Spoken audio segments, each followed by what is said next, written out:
Real estate exam made easy. So how is that? First, thinking that you're going to get an easy exam. Ask, believe, and receive. So we're going to review more questions and answers, and I make them simple for you to understand by explaining or pointing out keywords in the questions and also in the answers. So remember to type the question number and the letter answer in the chat. And this is a live designed to have students participate during the live. So anybody watching the replay, hey, just fast forward in between each of the questions as I give them time to answer the questions. And we do national exam questions first today, and at the end we do some Texas state. So national applies to everyone in all 50 states. We're continuing from the video from Saturday. So I do them consecutively. So go ahead, you can go and watch videos that I've done prior to this and use the book, okay, that I'm using. The link is below. It's the Texas Real Estate. Oh, here, let me show the book really quick. So it's this book. It's offered in 26 states by the same author, the Metling family, and 2 other authors, pardon me. An excellent book. I've had several students from different states say that they love this book. Why? Because it has really good questions and the answers are explained. You need vocabulary, right? We need vocabulary. So vocabulary you can find online. There are free vocabularies available, or I have also posted several vocabulary videos that you can watch under the playlist vocabulary. So, find things that you can get for free and not have to pay for them, and wait to use your money when you have to pay for all the starting up costs of having your real estate business. Hey, Carlos, how are you? And I love to greet everyone and have everyone say hi. So this is a time to risk it, because the day we were born, it was a risk. Every day in our life is a risk. So take the risk. Okay, risk takers succeed, because when we make mistakes or we fall or we fail, which we really don't fail, we learn, okay, from our less than expected results that we want. Don't like to use the word failure, but it is in a way, because we didn't succeed to what we wanted or what is expected of us. Therefore, get up and keep going. Okay. So these are national questions. Okay, continuing. And I post on the chat where we start. So this is investments, taxation, and professional practices. All right, number 26. A town is replacing a sidewalk that serves 5 homes. Okay, town is replacing the sidewalk in front of 5 different homes. The length of the sidewalk is 200 feet. Mary's property has 38 feet of footage. So the front of the home where the house is facing, that's called the front footage. Okay. If the side of the house faces a street, that's the front footage. So whichever part of the property faces a street, it's typically the front of the house. That's why it's called front footage. So it's linear feet, not square feet, but linear feet.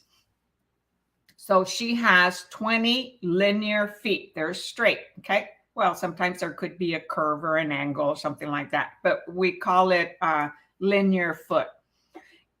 If the cost, going the wrong way. Mouse is very sensitive. Hi, Lycan.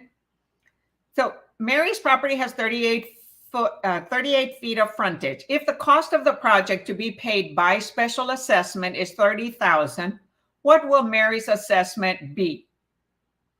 So a quick math calculation, right? Multiplication, division.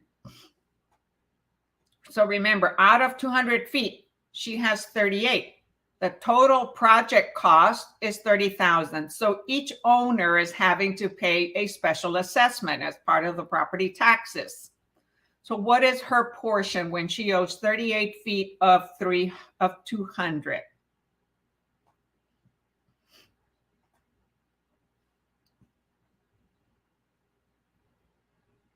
Okay, so first you can you're gonna do what? So you've got 200. I'm sorry. We've got $30,000, right?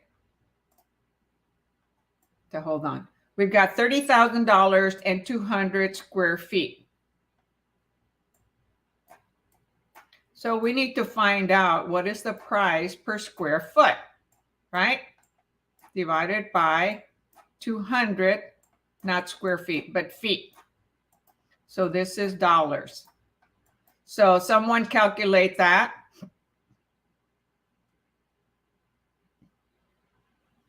Or you can do it 38 divided by 200, and then that is 19% times 30,000. So that's another way that they're doing it here on the on the answers. She has 38 feet, okay, divided by 200, and that's to determine what percentage of the frontage she has. So that is 19%.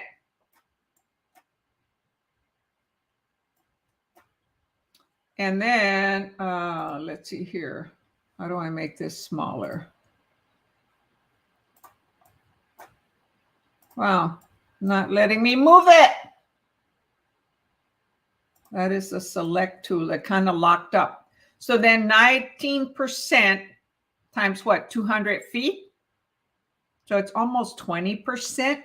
So she almost owns 20% of 200 feet. So what's 20%?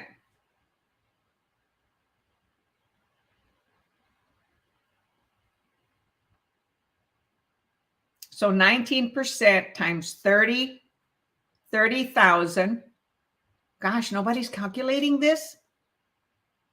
So let me see if I can. So I'm going to write 30K. Okay. That's 30,000 times 0.19. Okay. What does that equal? So 9 times 3 is 7, right? You carry the 2, and then 1 times 3.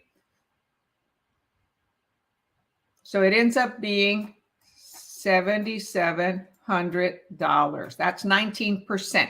So if you round it off to 20%, it'll be 6,000. So the closest answer to it that it's not 6,000 is 5,700. So that's another way, so you don't have to do all of the calculation, right? Oh no, it's not C, Carlos.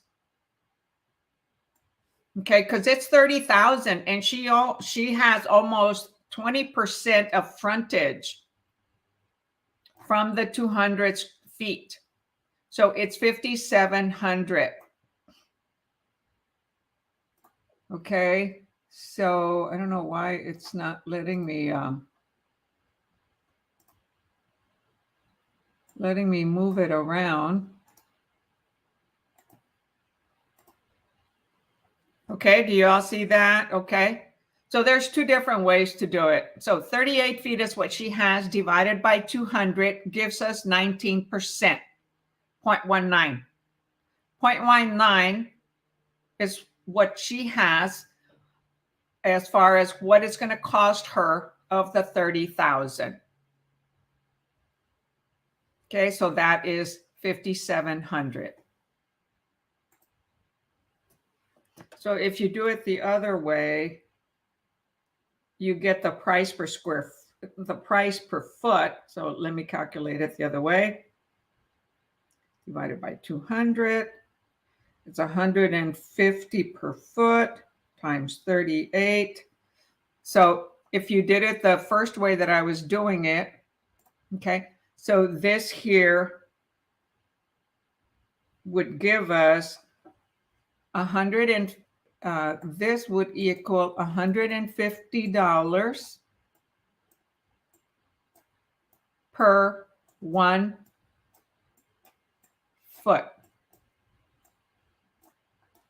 Okay, and therefore 150 times 38 feet again gives us 5,700. So there's more than one way to calculate it. So the answer is C.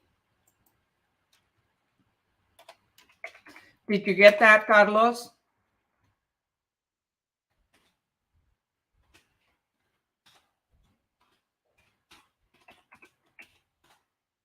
Oh, a lot of people must be out trick-or-treating tonight. So we have a low attendance.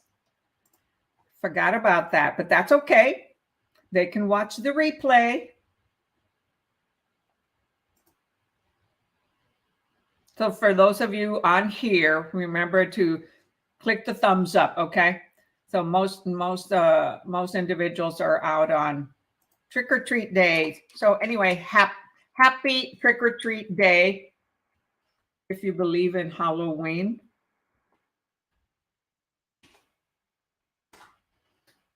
Oh my gosh, I typed C. I saw your answer, Carlos, and I typed C. So how interesting. I meant B. I was looking at your answer and typed C. That's a good thing I typed 5,700. Ha ha ha. Okay, so that's the answer to that one.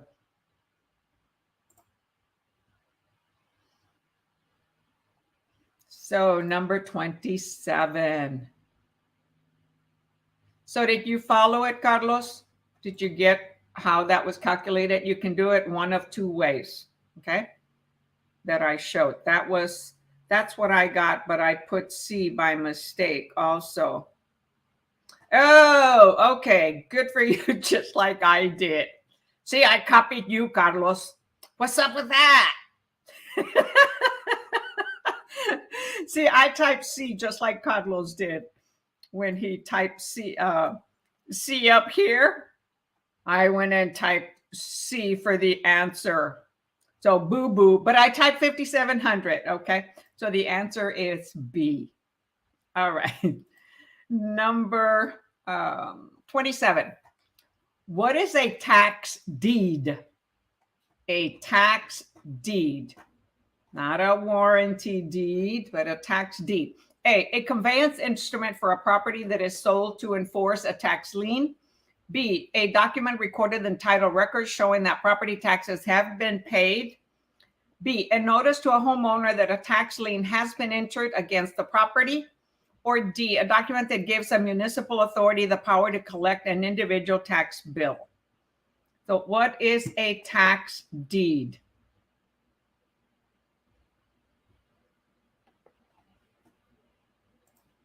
So what does a deed do?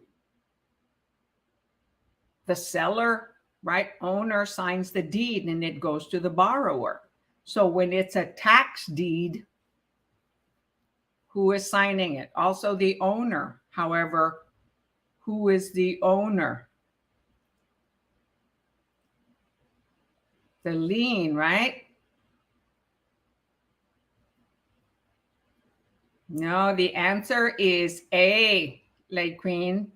So you said a document recorded in title records showing that property taxes have been paid. No, okay. A tax deed is a conveyance instrument for a property that is sold to enforce a tax lien. So these are properties foreclosed because there are taxes due on that property. So there is a tax lien. Okay, there is a property tax lien on it. Now, it could also be IRS taxes attached to it. Normally, IRS isn't the one that forecloses, it's others. However, it's possible that they could. or they'll wait until the property is sold and we pay the real estate tax lien. This is different. This is a property tax liens. What is a tax lien? Because we're talking about real estate, right? So a conveyance instrument, it's a deed, like a warranty deed. However, it's a tax deed for a property that is sold at the front of the court step once a month to enforce a tax lien. So property taxes have a lien on the property of the owner. And if they don't pay it when they're getting notified, then it will be foreclosed. And each state has a different foreclosure process. Again, I was almost going to write what you typed, Carlos. So both of you, Lequin and Carlos, you typed a document recorded. Yes, tax liens are recorded, okay? Just like warranty deeds are recorded in title records. Yes, at the county clerk house, right? Showing that property taxes have been paid. No. That is your property tax statement, okay, that we get every year. Okay, so that is different. That is not a deed. We get an invoice that taxes are due every year, and then we get a receipt when they are paid. And therefore, it shows that you owe 0 taxes, property taxes. If taxes are due, you keep getting notices until they say, hey, we're starting the foreclosure. You haven't paid. Sometimes it might take them several years before a foreclosure is started. I've had individuals owe several years of taxes. In fact, closing on a property for my buyer that there's more than 1 year of taxes, property taxes due. However, they didn't pursue foreclosure. They, meaning the tax assessor, the county tax record, county tax assessors. Okay. So both of you answered B. So the difference, okay? When you pay your taxes, property taxes, you get an invoice, you get a bill, and then you pay them and it just shows paid.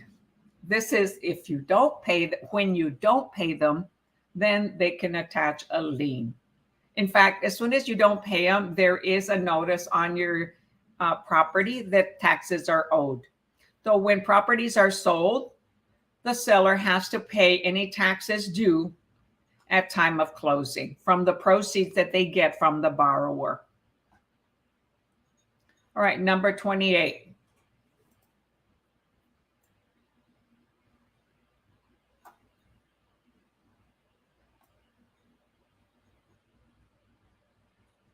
Oh, I liked it when it got big.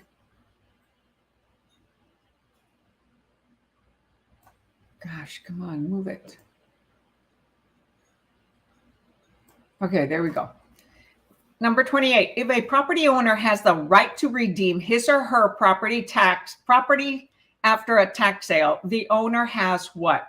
A legal right of rescission. B, an equitable right to acquire title. C, a right to homestead exclusion. Or D, a statutory right of redemption. Okay, so the first one showed it was sold at the court step. So now that it got sold, borrowers have what?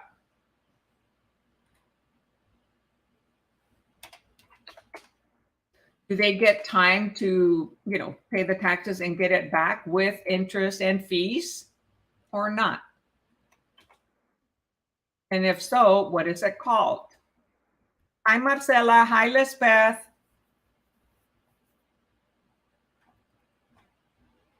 Hi, Deb. Okay, people are coming in. Not everybody's out trick-or-treating with kids. Or maybe you already did. Yes, the answer is D, a statutory right of redemption. Awesome. Very good.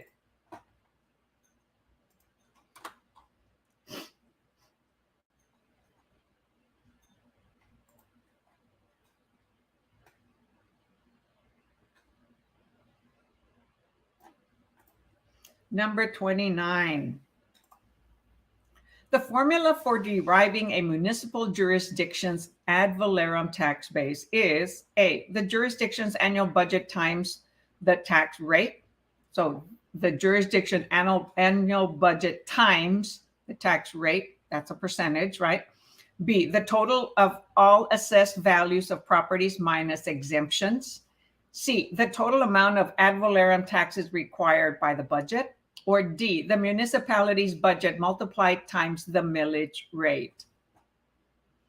So the formula for deriving a municipal jurisdiction's ad valorem tax base. So there are what? MUD, Municipal Utility District. And then there are other plant neighborhood utility district, something like that, PUD.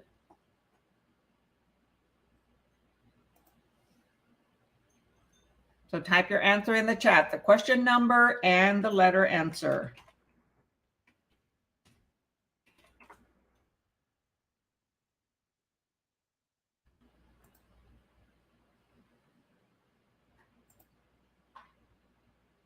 So yeah, so PUD in Texas is called Public Utility District, not Planned Utility District. And MUD, okay, is Municipal Utility District. So PUD, MUD, remember those acronyms. So here, municipal jurisdictions and ad valorem tax base is how is it derived? Or the formula that's using, what numbers do they use? Okay, so far we've got B, B. And yes, the answer is B. The total of all assessed values of properties minus exemptions, okay? So there will be a municipality of only a certain number of properties. So they take all the total property values minus any exemptions that each owner has, and that each owner has, and then determine it that way. A lot of these MUDs are 55 plus, not all, and they only have a limited amount of properties on there.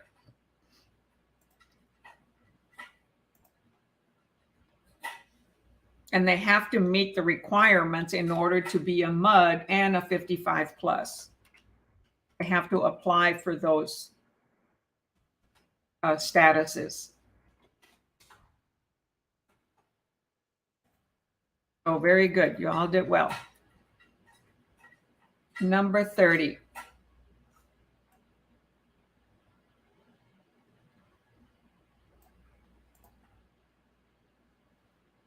A homeowner's budget. Wait a minute. Yes, a homeowner's total tax bill is derived by how? Okay, a homeowner's total tax bill is derived how? A, dividing the tax requirement by the tax base. B, multiplying each district tax rate times the market value of the property. C, multiplying each district's tax rate times the taxable value of the property. Or D, averaging the tax rate for each tax district and multiplying the average tax rate times the assessed value.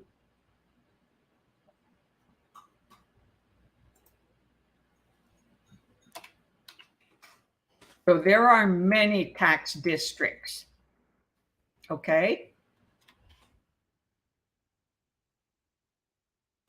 So and you start to learn about them when we are voting, right? There's District 1, District 2, District 3, and District, 15 or 20 in big cities, major metropolitan areas. So how is the homeowner's total tax bill derived? Type your answer in the chat.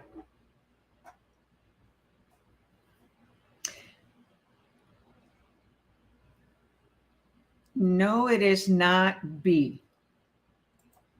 The market value is what a buyer and a seller will agree in the purchase and sale of a property when they come to the meetings of the mind. So it's not the market value.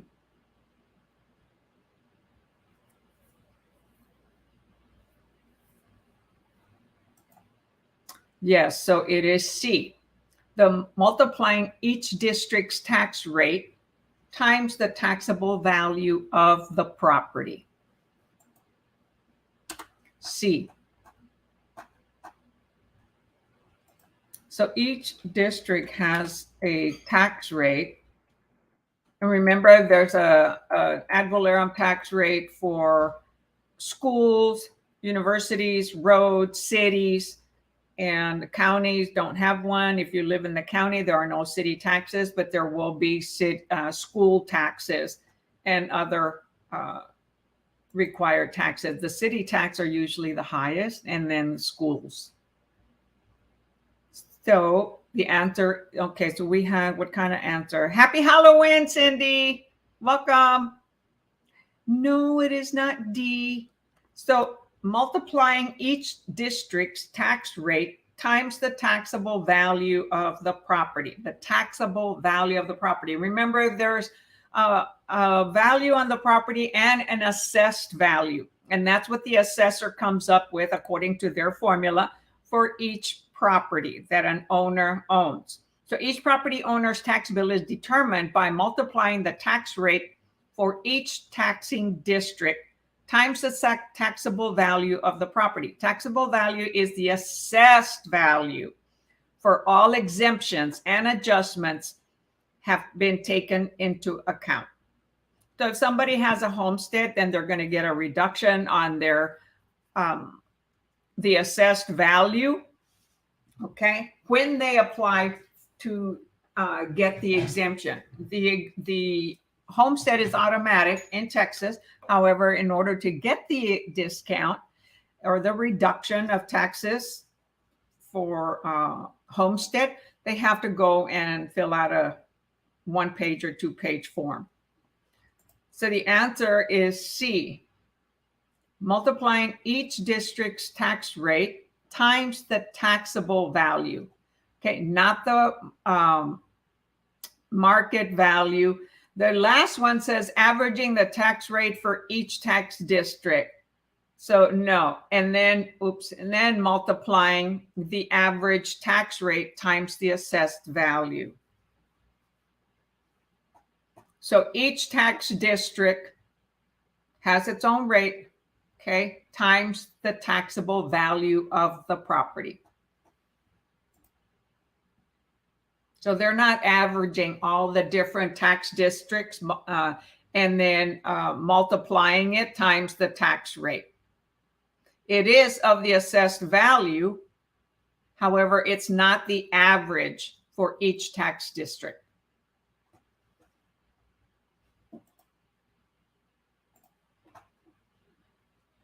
So let's see. Yeah, they don't normally take an average. So number 31. Well, according to that, they don't take the average. Okay. The fair housing law that first protected people against discrimination in housing based on race was the Civil Rights Act of 1866, B, Civil Rights Act of 1968, C, Executive Order 11063 of 1962, or D, Title 8 Amendment of the Fair Housing Act.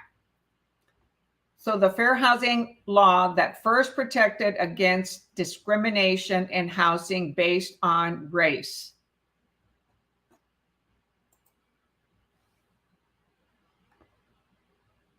So Civil Rights Act. So it's either A or B.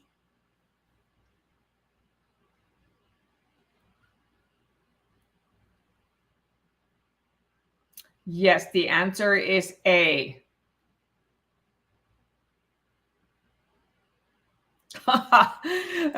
Check this out. So Cindy's attending the local trick or trunk and trying to listen at the same time. Interesting. Yeah, I went to one trick or trunk. So the answer is 831A, which is the 1866.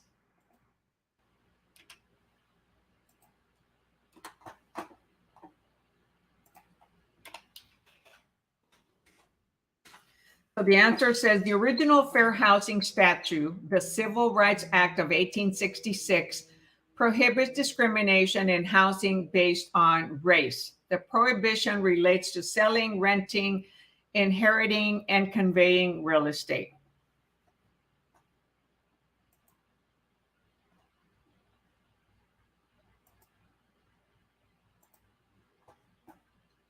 So at the Civil Rights of 68, that they added more. Because we ended up with what, for fair housing, we ended up with 7 classes, right? But in 1968, the act prohibited discrimination concerning sale, and they added religion, national origin, and sex. Okay. So first it was for housing, sale, rental, financing of housing based on race. So race was the first one. Then based on religion, national origin, sex, and as amended, handicap and familial status. Okay, those were added later. So Title 8 of the Act is also known as the Fair Housing Act of 1968. So you might want to point that, make a note of that. Title 8 Amendment of the Fair Housing Act, okay, is also known as the Civil Rights Act of 1968.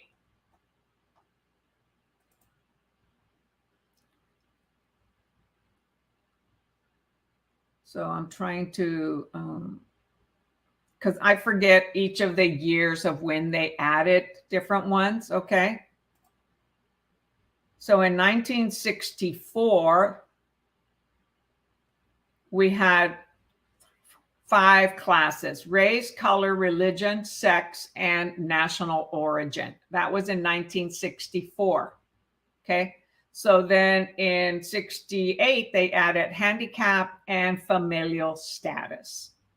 So 1866, 1964, and 1968 are dates to remember.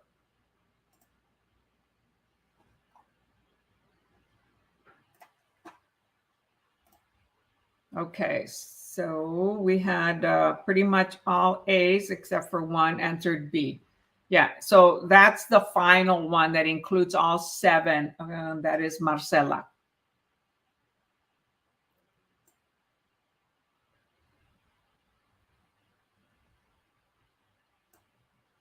Number 31. The fair housing law that first protected people against discrimination in housing on race was the, oh, is that the one? That's the one we just did. Number 32.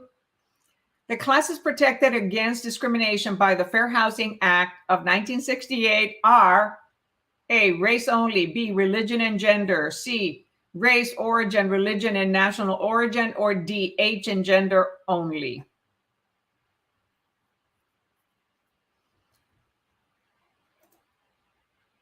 So in 1968, yeah, they added handicap and familial status.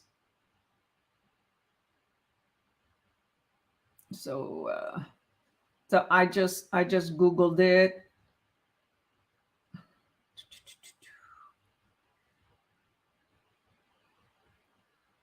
Because in 64, okay, then we had race, color, religion, sex, or national origin. The last 2 were handicap and familial status. So that was the civil rights of 1964 and 1968. But 1866 was race due to sale, rental, or transfer of property.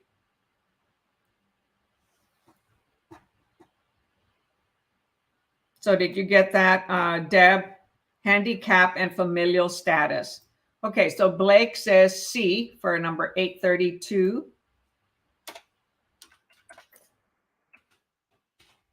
So some students remember it by fresh corn, right? Fresh corn has more than 7, so some are repeated, right? Some of the letters you don't need, but that's how they remember the 7 classes. The 7 protected classes. Yes, the answer is C. race, color, religion, and national origin. Okay. So of course there are more, right? Here we only have 4. However, that's the best answer, right?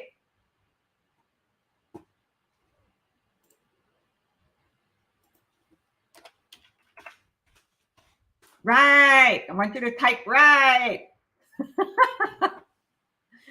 Okay, Mr. Blake Willis. Hey, are you related to what's his name? Bruce Willis? Just kidding. Maybe you are. Just remember to type the question number and the letter answer so that we all know which question we're referring to.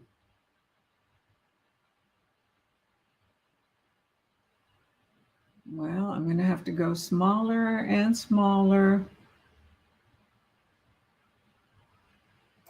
All right, number 33.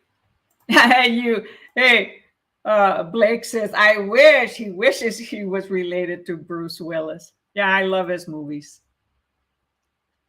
Okay, number 33. An agent is committing an act of discriminatory advertising by doing which of the following? A, telling prospective buyers about the positive and negative aspects of a certain neighborhood. B, telling a prospective seller that now would be a good time to put property on the market. C, advertising a property as available to individuals of particular race. Or D, telling a prospective buyer that the agent is too busy to show the buyer properties personally on a given day. So which one is committing an act of discriminatory advertising?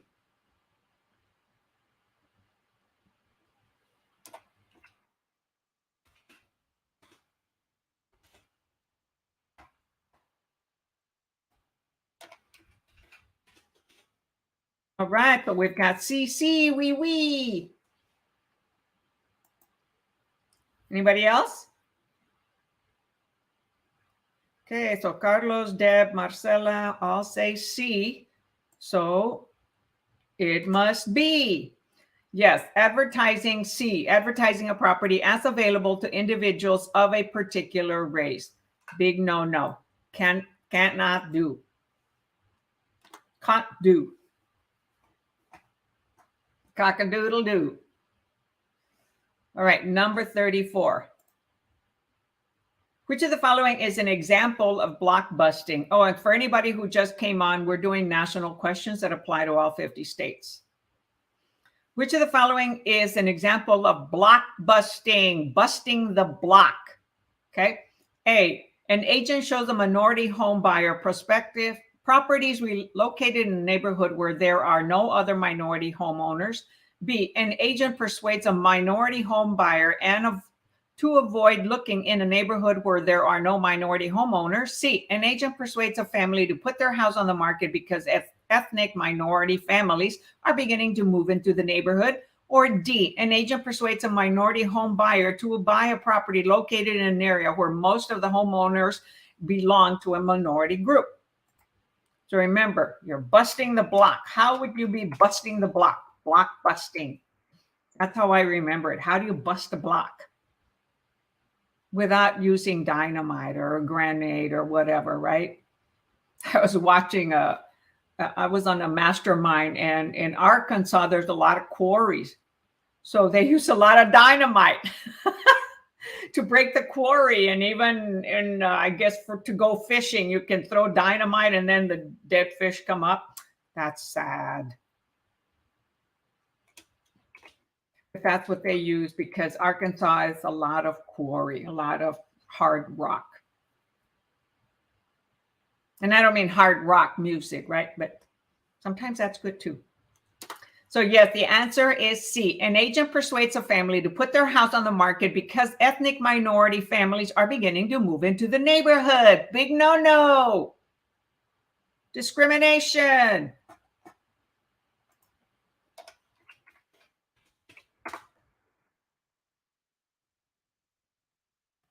Hey, I just want to point out that today I made a positive thinking thumbnail. So I'm saying, think simple exam. Some students have received a simple exam if they take it more than once or even the first one. There are simple, mediocre, and hard ones out there. So ask simple, simple, simple exam, right? So think simple exam. Go in with confidence and think that the exam is simple to study. You can say, I love to study. I love to study. I love to study questions. I love to study vocabulary. Instead of saying, I hate it. Because you know what? The brain doesn't know the difference of your words. So it's going to listen to what your words say. So don't say, I hate vocabulary or I hate math. No, say, I love math. I love vocabulary. Even if you don't, the brain's going to pay attention to what we say. All right, number 35. And I hope you all believe that. I've read plenty of books and listened to many motivational individual. Gosh.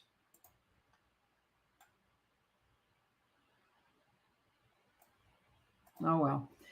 35. The practice of redlining is specifically prohibiting by A, the Home Mortgage Disclosure Act, B, the Real Estate Settlement Procedures Act, C, the Civil Rights Act of 1866, or D, the Americans with Disabilities Act.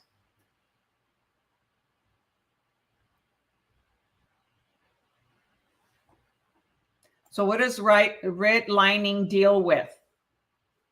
When they're talking about redlining, are they talking about realtors, real estate contracts, lenders, inspectors, contractors? Who are they talking about with the redlining? So redlining specifically prohibits, because we know that block busting and steering, okay, that's for real estate, for homes, resident properties, right? Steering buyers or sellers. Okay, so far Carlos says A.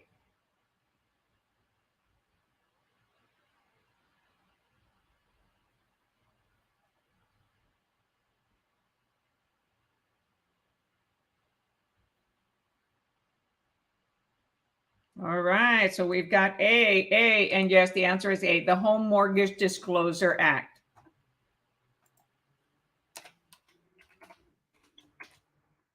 So when I used to remember steering and block busting, I think of busting the block, right? Realtors want more properties. They want to bust the block by getting sellers and injecting fear, right? And with buyers, so I say steering buyers, or buyers are being steered. I call it BS. Buyer steering, BS. That's how I would remember it. So buyer agents are steering the buyers in a certain direction, right? So think of it as BS, buyer steering. We steer buyers and we put fear into sellers with block busting. And so with that, I say busting the block. Listing agents, busting the block. Buyer agents, buyer steering, BS. It's a bunch of BS and it's illegal. Okay. Number 36. Title 8 of the Civil Rights Act of 1968 applies to the sale of A, all single-family residences, B, all privately owned single-family residence, C, privately owned single-family residence listed with a broker, or D, privately owned single-family residences for sale by owner. I'll minimize that a little bit so we can see it all on one page.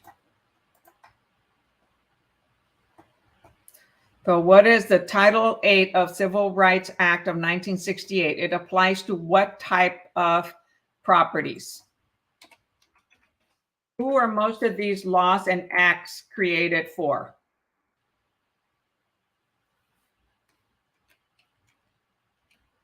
Be careful with always, must, never, all. most of the times those answers, aren't correct. It depends if they have other correct words along with them. Okay, so this is number 36, right? 36. You're answering A. Carlos and Marisela answered A. Okay. It's to protect the consumer of 1 to 4 family residences. However, it's not for all single family residences because some of those may be investors. So it is for all privately owned single family residences. So they're living in the residence that they purchased. All privately owned single family residence. So that's the difference from A. So A says all single family residences. No. So it's privately owned. So it could be a fourplex, but they live in one. So remember, 1 to 4 is residential. When they live in one of them, they purchased the fourplex, but they live in one. They needed help to pay the mortgage. That is a singly private owned property, a single family owned property.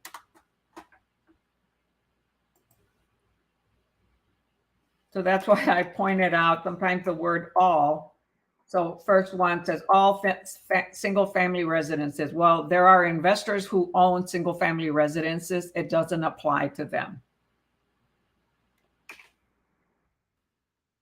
Investors are required to know more than the average home consumer.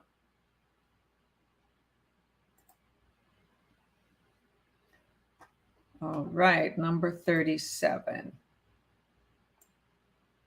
Did y'all get that? You see the difference between all single family and all privately owned? Let me see how big. Okay, I'll probably have to make it smaller. I don't think it'll fit.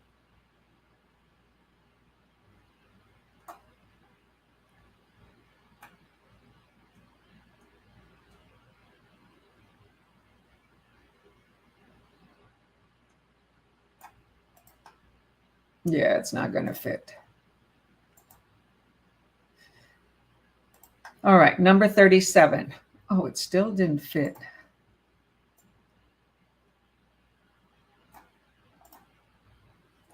A broker signs a listing agreement to sell a home for $200,000. An immigrant couple are interested in the house and ask the agent the price. The agent states the price of $210,000. According to fair housing laws, such an action is what? It's listed for $200,000. Okay, the broker signed a listing agreement for $200,000. Yet an immigrant comes up and asks the price, and they tell them $210,000. According to fair housing laws, such an action is what? A, illegal because the agent changed the terms of the sale to discourage this particular couple. B, illegal because the agent violated the listing agreement. C, legal because the quoted price increase did not exceed 10% of the listing price. Or D, legal because the increased price does not necessarily exclude the couple.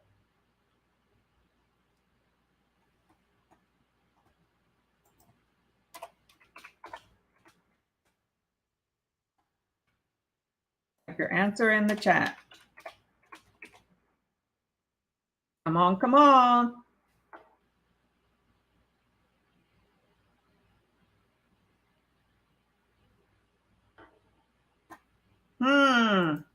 No takers? Come on, take the risk. It's either A or B.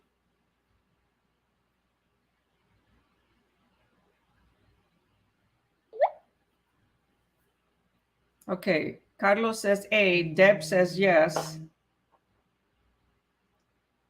So what is yes to? It is not legal. The answer is either A or B.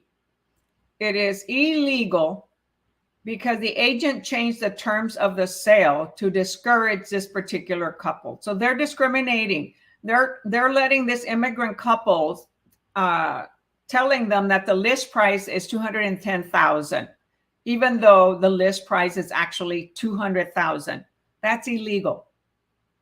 Okay, so the agent states the price, $210,000, even though it's listed and it would be all over the market, all over the internet for $200,000. However, that immigrant couple may not know that it's all over the internet, and they ask. They may look it up later, right, and find out, oh man, that realtor was lying to us. They could complain on that realtor to the real estate commission in the particular state that they're in, and mention about discrimination or the fair housing laws. Just A. B said illegal because the agent violated the listing agreement. Well, they didn't violate the listing. They changed the terms of the listing agreement. Okay, so they already had the listing agreement, and they changed the terms of the sale by quoting a higher sales price, okay, for that particular couple. So the agent didn't violate the listing agreement. They violated their fiduciary, their honesty and truthful that we're required to state in the state of Texas, at least, right? We have to be honest and truthful to everyone. And that was lying. So violated, they mentioned an immigrant couple. They violated the fair housing laws towards the immigrant couple. And it could have been because the seller also didn't want them, but that's illegal. In that case, we terminate the agreement. We don't want to work with somebody that is going to be asking us to do something that is illegal. We are allowed to fire our client just as our client can fire us. And I say us because I'm also a realtor active. Hi, Delta. See, I just got here. Is the state or national? Right now we're on national, Delta. We'll be going into state in a little bit. Thank you for asking. All right, number 38. Which of the following actions is allowed under fair housing laws? Okay, so one of the following statements is true. A broker following the instructions of the seller advises the property as for sale to Christian families only. B, a home seller acting without a broker places a for sale, mature single men only sign in front of the house. Okay, that's a home seller. Okay, the first one is the broker. C, the owner of 4 rental houses advertises one of the properties for rent to married couples, no pets, no children. D, the owner of a duplex who resides in one of the units refuses to rent the other unit to a non-Christian.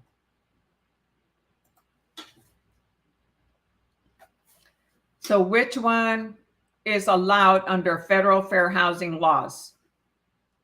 So one is the broker, one is a homeowner, one is an owner of rentals, and the other one is an owner of a duplex who resides in one of them.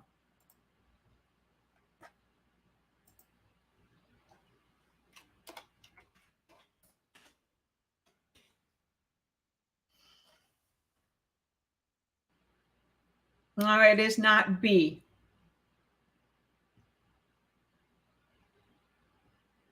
This discriminating applies to everyone.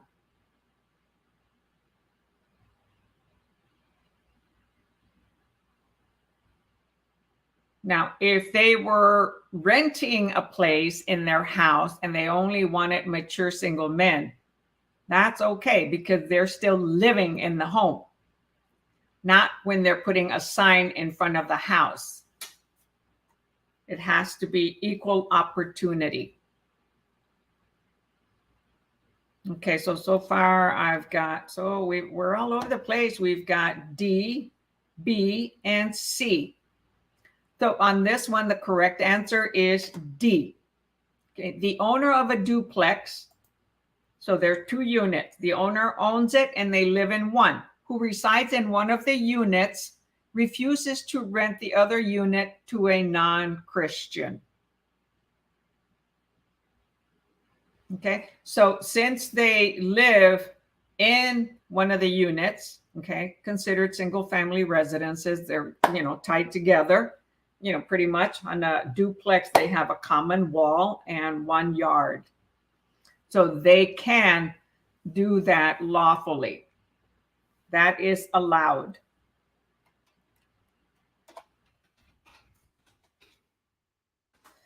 So, see, Carlos said C. The owner of a 4 rental houses advertises one of the properties for rent to married couples, no children, no pets. No. Familial status allows single individuals with children. They can say no pets. That's okay, unless they are service pets. And who else answered? Let's see. Okay, and so Marcela said B. A home seller acting without a broker places a for sale sign for mature single men. No. Okay, because who's going to be calling on those properties also? Realtors and, buyers that are protected by the fair housing law, consumers. Nobody said A, so that's good. Oops, I'm going the wrong way. Okay, did everybody get that? Why D was correct and the others were not? The fair housing laws is a federal law. Okay. So no discrimination. Okay, no discrimination as of, mature single men only. Now, if it's what is mature? We don't know. Single men, well, that we do know. Okay, however, fair housing laws protect sex, right? And familial status. That's why C is incorrect, illegal.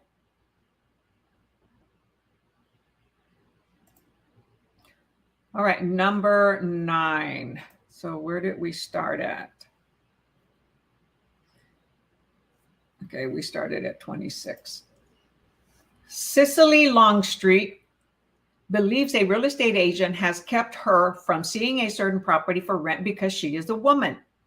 What action should she take if she wants legal satisfaction for her complaint? A, file charges of illegal discrimination with the police department and has jurisdiction over the local area.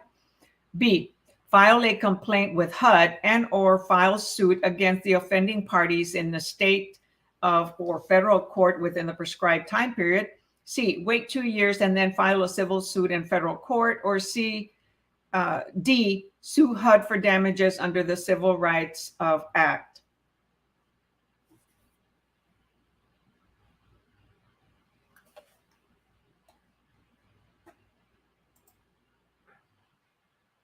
So HUD is what? Housing Urban Development. And fair housing laws is part of that.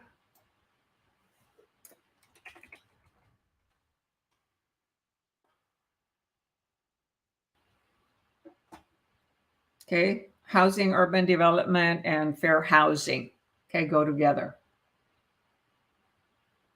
Yes, the answer is B. File a complaint with HUD and or file suit against the offending parties in a state or federal court within the prescribed time period. So there'll be a statute of limitation. And don't ask me because I'm not sure what the limitation is at the moment. I'd have to Google it. So anytime there's complaint, like for complaining on a contract that's already been done, Okay, because here she hasn't bought it yet. It believes a real estate agent kept her from seeing a certain property for rent because she's a woman. What action should she take if she wants legal satisfaction for her complaint? Okay, so maybe she did rent a property, and therefore she'll have a statute of limitation would be 4 years. Okay, because we have to keep our documents for 4 years.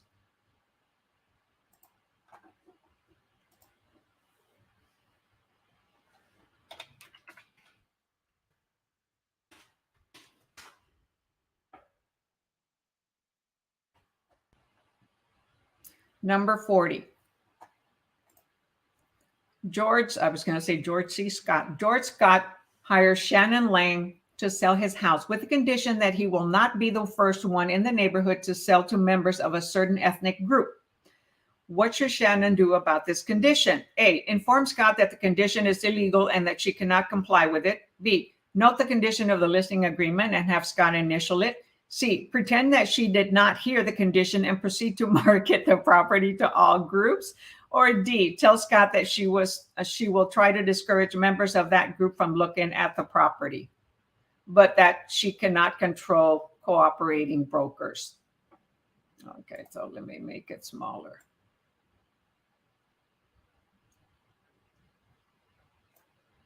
Well, if I make it smaller, it's going to end up really small. So the last one says, tell Scott that she will try to discourage members of that group from looking at it, but she cannot control cooperating brokers. So what did I mention a little bit earlier? When a client, a principal is asking us to do something that's illegal.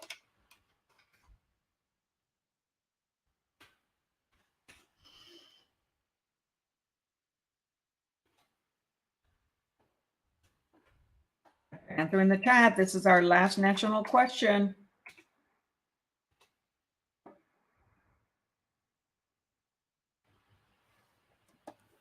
Okay, so far we have Carlos with A. Also, Delta has A.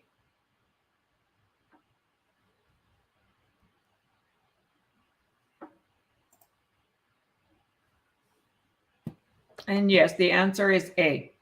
Inform Scott that the condition is illegal and that she cannot comply with it.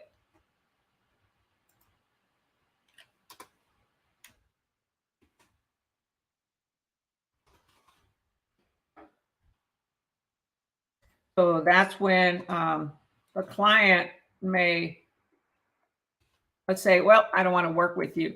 And then we advise them that that's okay. However, you're going to run into the same situation with all realtors. And if he runs into one of them that doesn't, that realtor either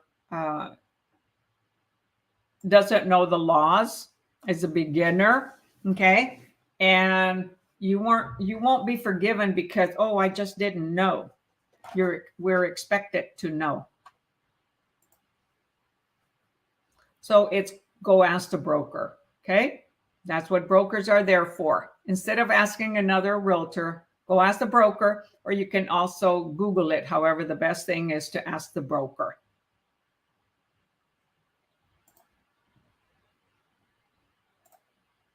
All right, so that's it for the national questions. Any questions on these?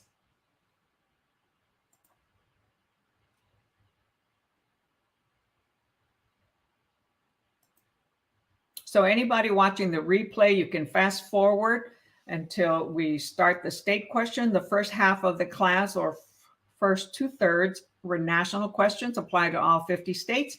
And coming up is Texas state questions, as I am in Texas.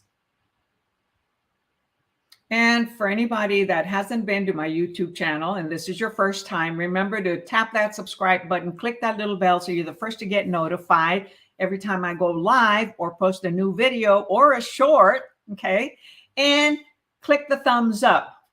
You find this video useful. And if you can't say anything nice, don't say anything. Don't give me a thumbs down, right? This encourages me to continue creating, and it helps my channel's analytics. All right, so So on Texas State, we're going to start out with test number 13.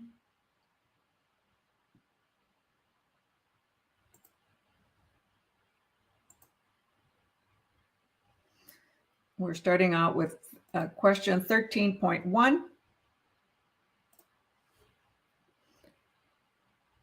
All right, so I'm going to type on here Texas State questions. Well, that's weird. What happened here? Huh, all my chat went away. Oh, I can see why. I'm clicking away. And click right buttons instead of typing. So those of you that are leaving, hey, see you on Wednesday for the national part. Or hang on and keep learning a little bit more about how to break down questions, whether they're national or state, even if they're Texas State. You can learn a little bit about, how they go about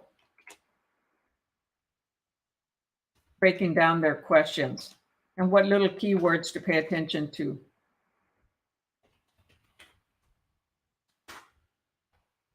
Because each state is going to be a little bit different. However, it's all real estate. It's just the laws are different in every state. So we're doing now Texas State questions. All right, number 13.1. And these questions have to do with standards of conduct and brokerage practices. So standards of conduct.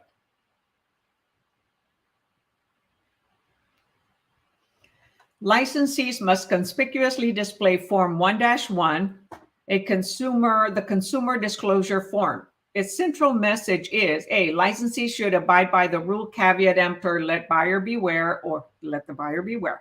B, licensees do not necessarily represent the party who compensates them. C, TREC maintains a recovery fund that may be used to satisfy judgments against licensees who have violated the law. Or D, licensees are not bound by any duty to maintain confidentiality in their dealings with customers and clients.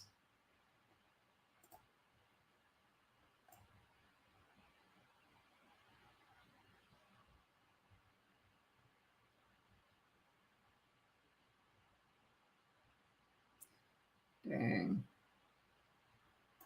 Okay, there we go. So type your answer in the chat for this Texas State question. So display the Form 1-1 that we have to include in our marketing, advertising, or our email, on our signature, above our name, and social media, websites. What is Form 1-1 used for? Okay, the answer is 13.13. TREC maintains a recovery fund that may be used to satisfy judgments against licensees who have violated the law. So it's not paying for the licensee. Okay, error and omission protects the licensee. Okay, and that's where the attorneys come from. This recovery trust fund has to be repaid by that realtor. And however, it is used to pay damages due to any civilian, any person that made a complaint and they won. And the realtor was found guilty.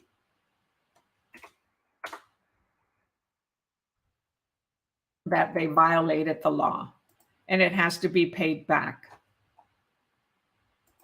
And it isn't 30 days, 60 days, or 90 days. TREC will allow a payment plan. And sometimes the error and omission, what I've heard, will typically settle out of court. So our error and omission, right, that's our insurance. like car insurance, home insurance, health insurance. So there'll be a deductible, and then and they pay the difference. That could be used to pay the damages provided to TREC through the recovery fund, unless it's directed straight to the plaintiff.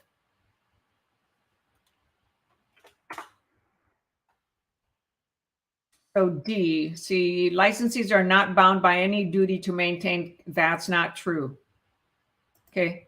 Licensees are bound to maintain confidentiality in our dealings with our clients and with customers. So it depends. If we're representing the client on a listing site and a customer comes and tells us something like, hey, we're willing to offer 10,000 more, our fiduciary duty is to let our seller know that that buyer is willing to offer 10,000 more.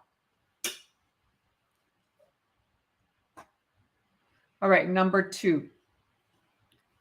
Unbeknownst to a buyer, an intermediary informs a seller that the buyer will pay a premium price for the seller's property. Wow, that was what I just said, right? It says unbeknownst to a buyer, an intermediary informs a seller that the buyer will pay a premium price for the seller's property. Is this an acceptable disclosure?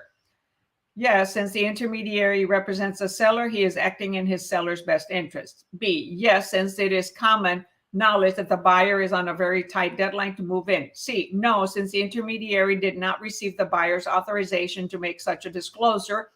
Or D, no, since the disclosure violates the agent's fiduciary duty to the buyer.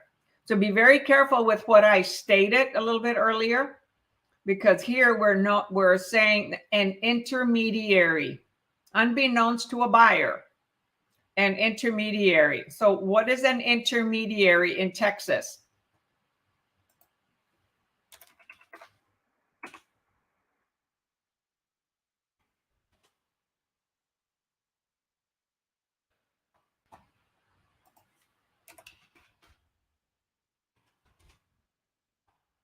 Type your answer in the chat. Moving right along. Going once. Going twice. Done. The answer is C. No, since the intermediary, who is that? The broker, right? That is through their associate representing both sides, the seller and the buyer. And so it's no, since the intermediary, which would be the broker, did not receive the buyer's authorization to make such a disclosure. Because when it's an intermediary, we're keeping confidential both sides, and the intermediary does not advise or direct or negotiate for either party. The individual agent immediately representing their client is the one that can share that information, but not the intermediary.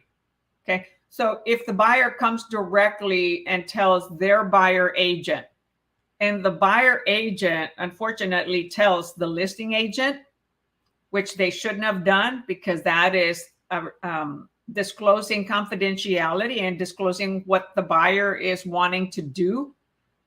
Our job as a buyer agent is to get the best price for our buyer, right? Not to let the other side know, hey, my buyer's willing to pay more. Okay. And vice versa. If the seller were interested in taking less, the listing agent cannot be telling the buyer agent nor the buyer that they can take less. That's violating our fiduciary responsibility as taking care of our clients. So the answer is C. However, it won't be the intermediary. It would be each agent. So if the intermediary does it, they didn't get buyer's authorization to make that disclosure. Now, if they were to make that disclosure and put it in writing, then the realtor representing that client can do that, not the intermediary.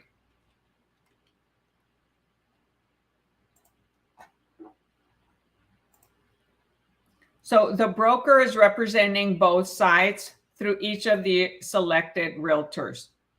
So each realtor has a client assigned, and actually the clients are obtained by the realtor. However, our form says that the realtor is assigned by the broker in an intermediary situation, and even on a one-sided, unilateral side transaction. I mean, when the broker is only representing one side. So when the broker is representing both sides in Texas, they are an intermediary.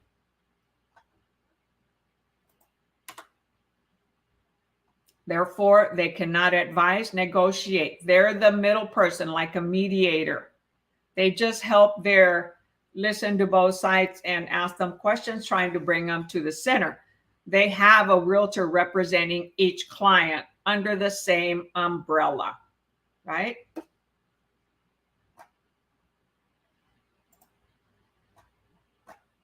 All right, number 13, number 3, 13.3.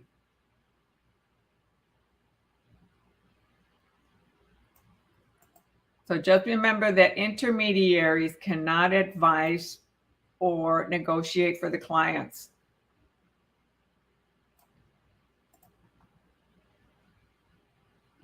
Each participating realtor is the one that does.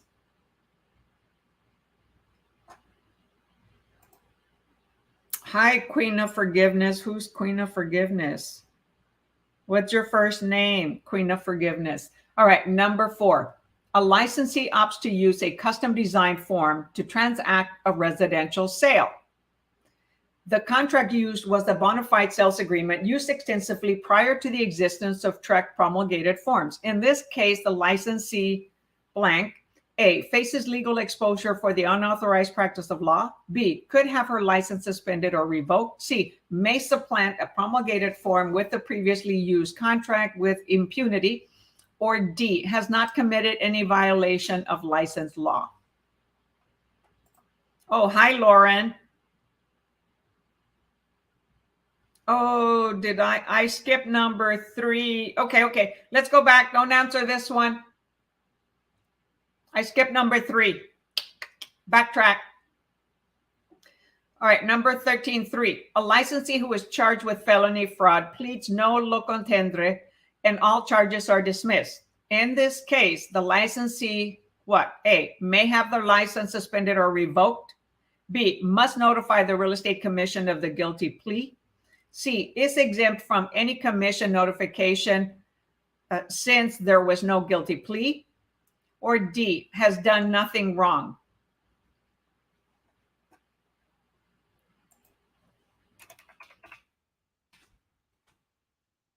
So they are charged with felony fraud, and they plead no contendere and all charges are dismissed.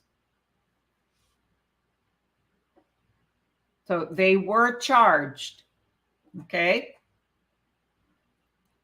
So what could happen?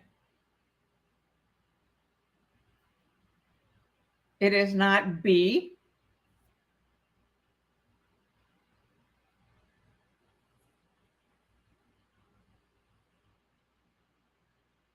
No, the B is not correct, okay? It says must notify, careful with the word must, and it says of the guilty plea.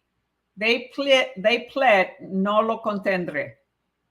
They did not plead guilty. So reread the question.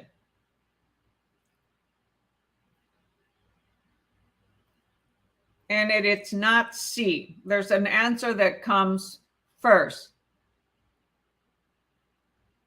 I mean, there's an activities that happens first. The commission depends on what decision is made. So the answer here is A. They may have their license suspended or revoked. That'll be up to TREC. Okay, we have to inform TREC, okay, that we had a felony charge, and then TREC will probably request a hearing and listen to it, and then make a decision whether to suspend or revoke our license. If it's suspended or revoked, then there's no commission earned, right? Because it's no longer active.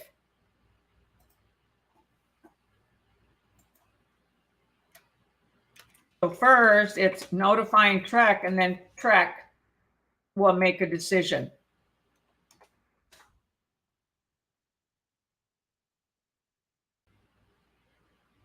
Okay.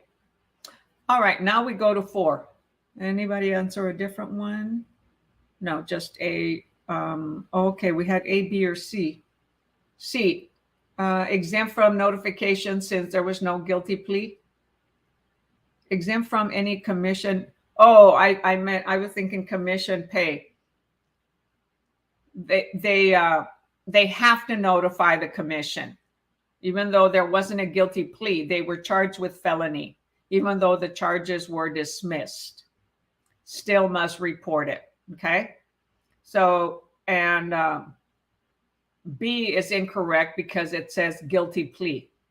They said no lo contendere, so no contest, and they were found guilty, right? They were charged from felony. However, then all charges are dismissed. So let's see. I did not know what was. Oh, yeah, no contest, no lo contendere. Go check out your vocabulary. Okay, review your vocabulary, look that up. See what I mean about vocabulary? And for those who answered, let's see, C, no, even B, right? Guilty plea, they must notify of the guilty plea. Well, it wasn't a guilty plea. They must notify of the felony charge and felony fraud. And then C, exempt from any commission notifications. And there was no, they still have to notify.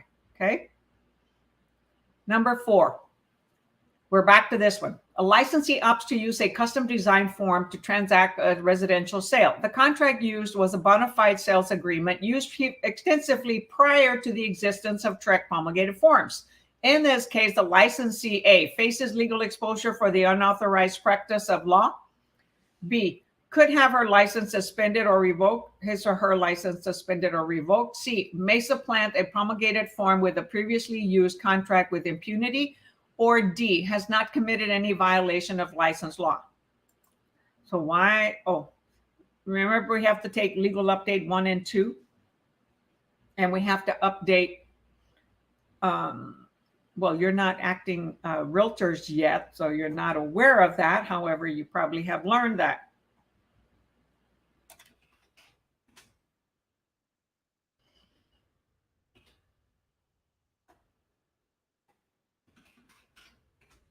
And that's when compliance comes in really important, the brokerage compliance of reviewing all of our contracts, all of our documents, so that they can keep us in check to make sure we're using the right documents.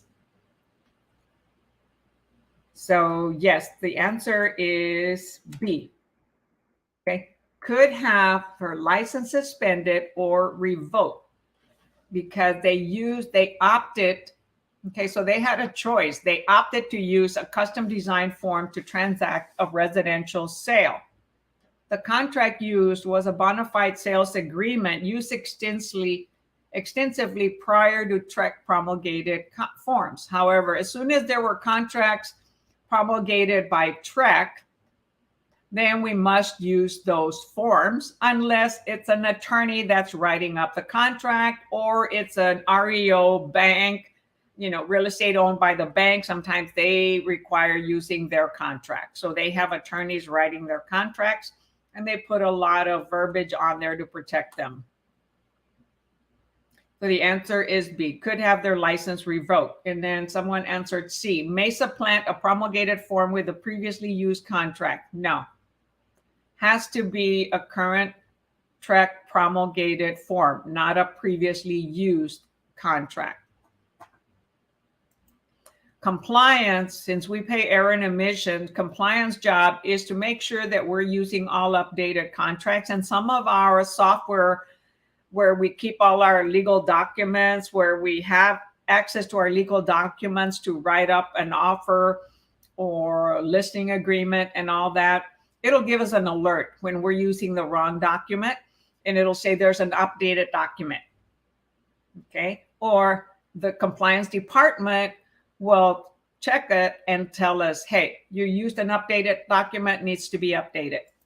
And so we need to fill out the new document and have the buyer and the seller sign it, even though one has already been signed. That way it keeps us out of trouble. And that's why the answer said could have their license suspended or revoked if it is never corrected and someone complains, because they do audit, okay, our files from time to time. They can audit. They have the choice to audit our files. That's why we keep them for 4 years. All right, last question on state. I do fewer on state because there's less Texas state questions. Which of the following is a license law violation? A, failing to retain trust fund records for the required 6 years. B, advertising listings without an advertising license. C, failing to recommend that a buyer obtain an inspection on a transaction. Or D, failing to disclose a previous licensing tenancy from an previous licensed tenancy from another state on the license application. Which one is following is a license law violation?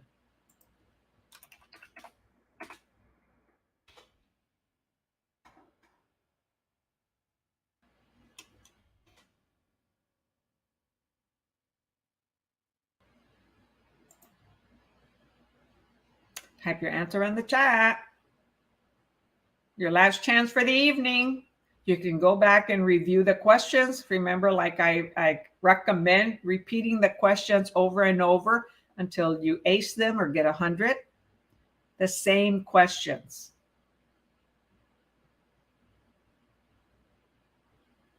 And prior videos have the other questions, okay, as I go in series, in sequence. It is not A, Delta.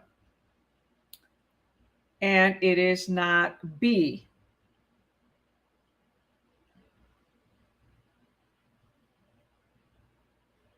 So which one is a license law violation? We keep our records for 4 years.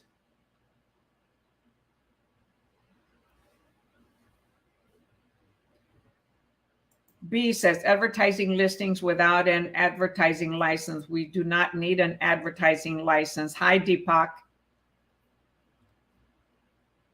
So the answer is D, failing to disclose a previous licensed tenancy from another state on the license application. The Real Estate Commission wants to know if you're currently licensed or had a license from another state. Because if you currently have a license from another state, you can continue using that and practicing in that state. However, that's part of being honest and truthful, and they will check on it. Oh, 13.5.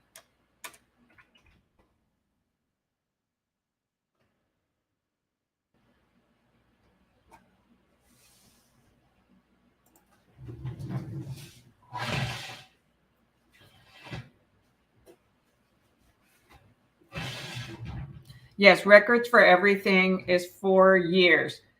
You know, brokers, you know, the trust account for brokers, okay, probably if brokers have a trust account, I mean, it's ongoing. However, all the, you know, monthly statements, all the yearly statements, all that has to be kept for at least 4 years, because anyone has a statute of limitation to complain up to 4 years, okay, after a transaction has closed or an activity, okay? So quick question.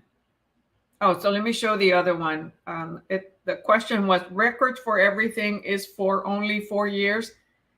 I would keep them longer. I do.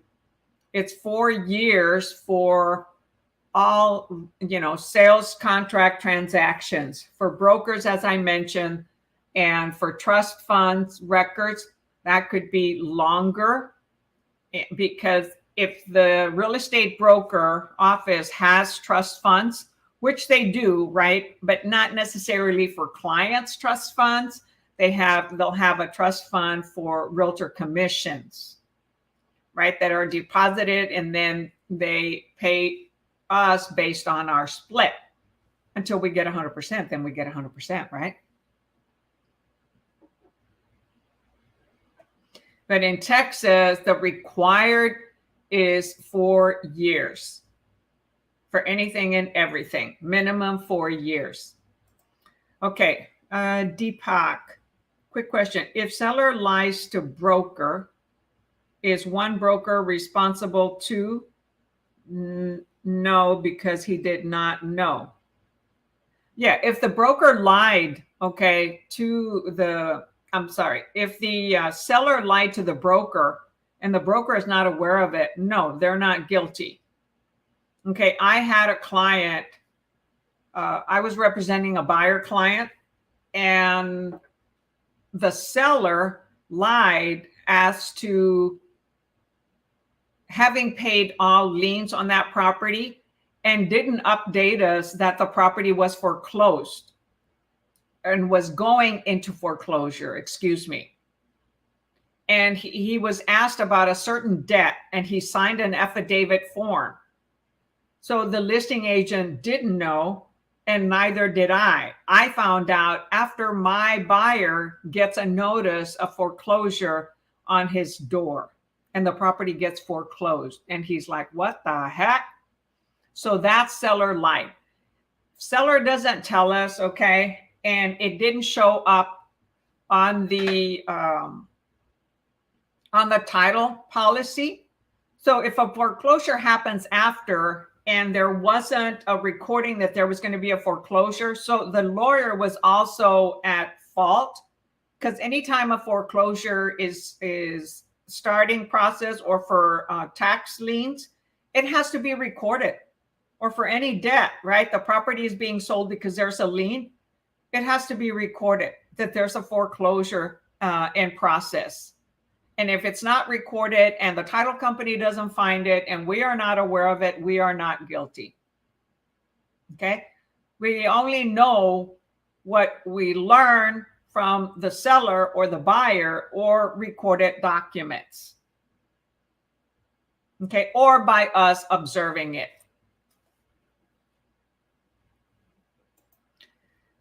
But if a salesperson lies to his broker, he is still responsible.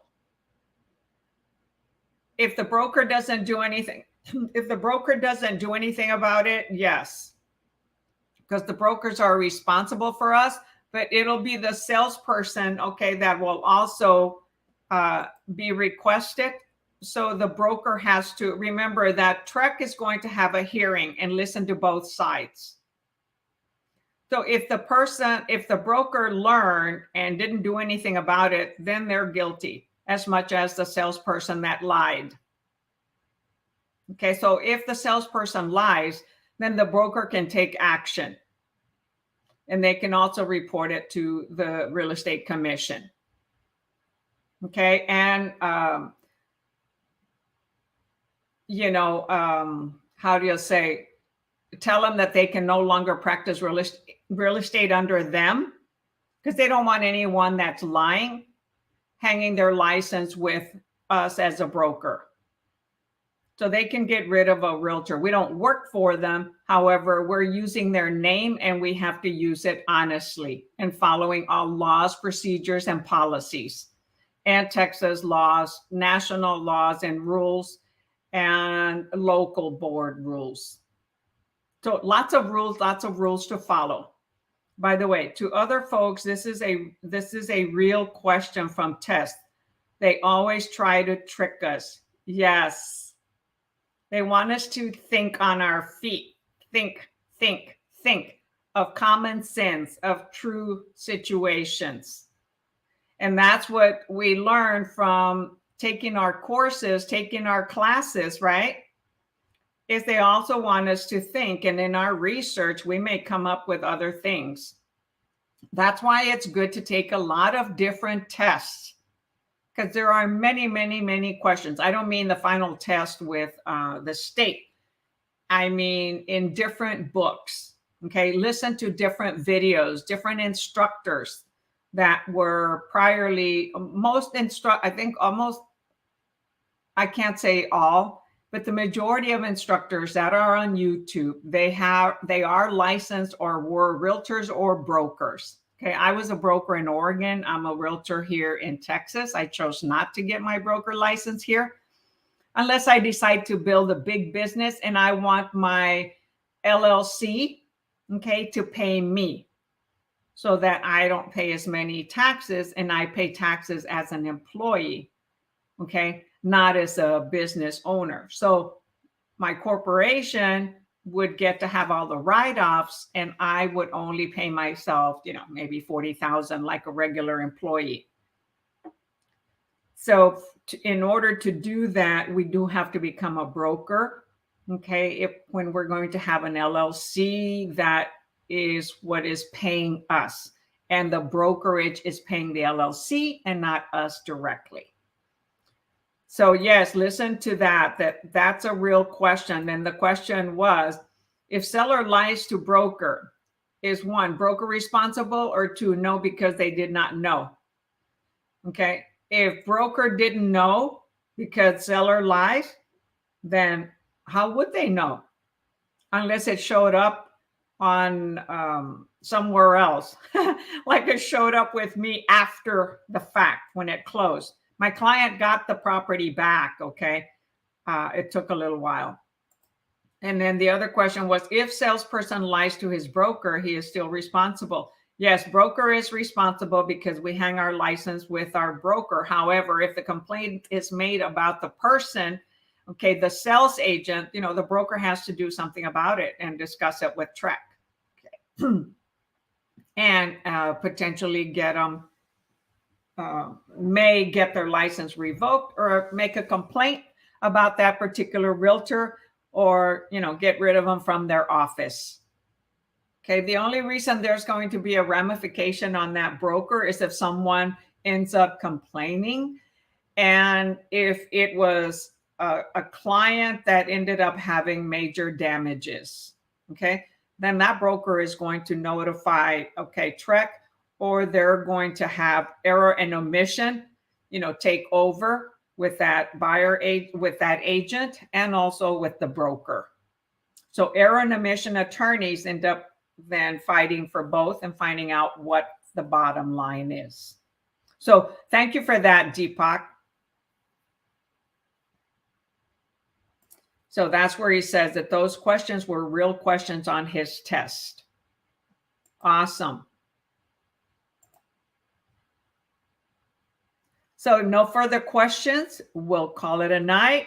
Remember, the next time is Wednesday night at 6 p.m., Saturday morning at 10 o'clock. These are Central Standard Time. And study, repeat, repeat, repeat. Same questions, lots of questions. Practice, practice, practice, lots of questions. More practice, the better we get at it. Practice your vocabulary. Do flashcards, write them down, okay, and repeat them. Because without the vocabulary, it's going to be hard to pass the exam. It's not the only thing we need. However, there's a lot of vocabulary in the questions, both in the question and in the answers for both national and state. And again, I am a realtor practicing in San Antonio, Texas, and the Rio Grande Valley. So I currently do cold calls, and I'll do homes, open houses, whatever I need to do. And I have two YouTube channels, right?